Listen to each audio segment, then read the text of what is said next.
at some videos to see how I could learn more comedy, right? And I'm picking up some hints and stuff like that. So I'm watching this one. बहुत Look at this. Look at this. I'm learning. Look. Listen. मैं कोई नहीं यार tension मत ले दारू पिया क्या नहीं आंसुओं से पेट भर लिया That's not English.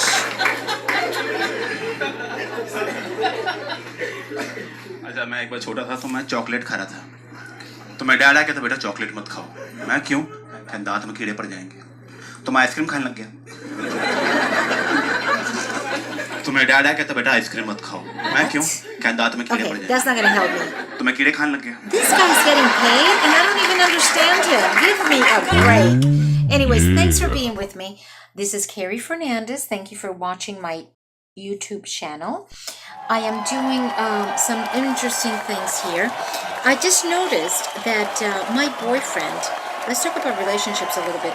My boyfriend has oppositional defiant disorder. And it's really getting to me because I tell him, for instance, honey, wear that black shirt you have because he looks good with your green eyes and he stands out. He comes out with a red shirt instead of a black shirt and it's freaking me out, you know? So then sometimes I say, honey, do you want more food? Because sometimes he hardly eats. And he says no. So then I tell him, no, don't eat a lot. Don't eat a lot. And then he eats more. So that's kind of a relationship I have with him. It's just kind of unique and very weird. But we've been together now 4 years, maybe 2, I can't remember. But he has a problem. He's got a positional defiant disorder. And it's really getting to me. So sometimes he doesn't give me enough attention and he doesn't give me enough love. You know, ladies, you know what I mean? So then I tell him, honey, please don't touch me this week. Please don't touch me. You get it? Because I'm saying the opposite. So don't touch me, honey. Don't kiss me. Oh my God, why did I say that? I couldn't walk for a week after that. You know what I mean? So then I've been trying to really work with this oppositional defiant disorder and it's working. When it comes to intimacy, I'm not going to mention anything else. So I couldn't walk that day or for the whole 2 weeks. So I called my friend and said, listen, I need to sit down and rest. So let's go to the movies. Now I have a friend. I don't know if you have this kind of friend in your life. She's a lonely woman and she collects a lot of animals. Animals, dogs, cats, whatever she finds in the street. And that's her hobby. Do you have friends like that? So every time I go to her house, she's got a different animal that she picked up. And I never want to become like that. I'd rather live with an oppositional defiant disorder partner than picking up pets. I've decided that. That's my decision and that's going to be my life. So the thing is, I picked her up and let's go to the movies. So we go to the movies and she says, wherever we go, make sure we don't see a movie that has any violence. So I take her to the movies. I said, believe me, this movie has no violence. We're going to have a great time.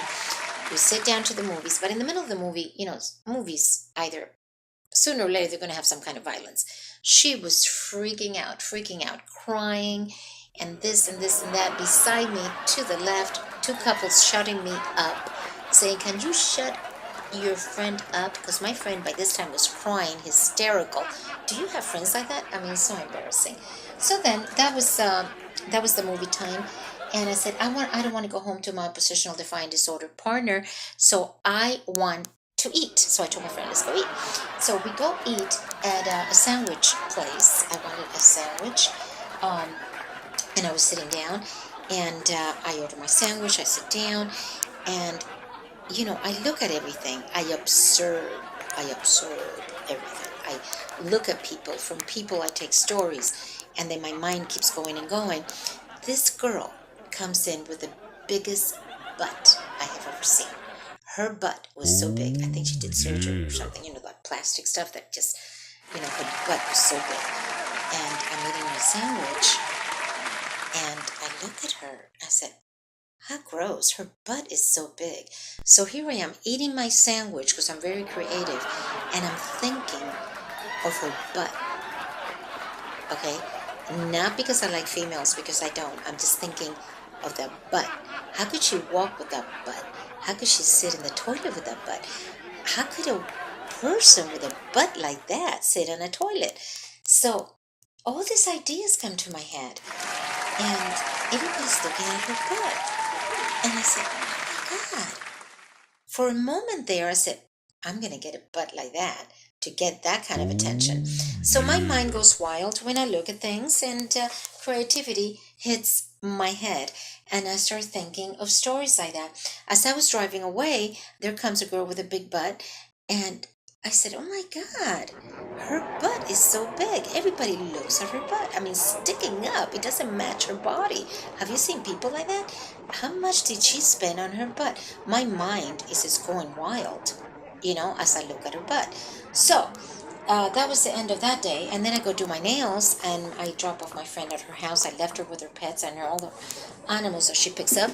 And I go to do my nails. And I go to this Vietnamese place. Obviously, nobody speaks English. At least they say they don't speak English. I think they do speak English. And I'm doing my nails, and they go, and and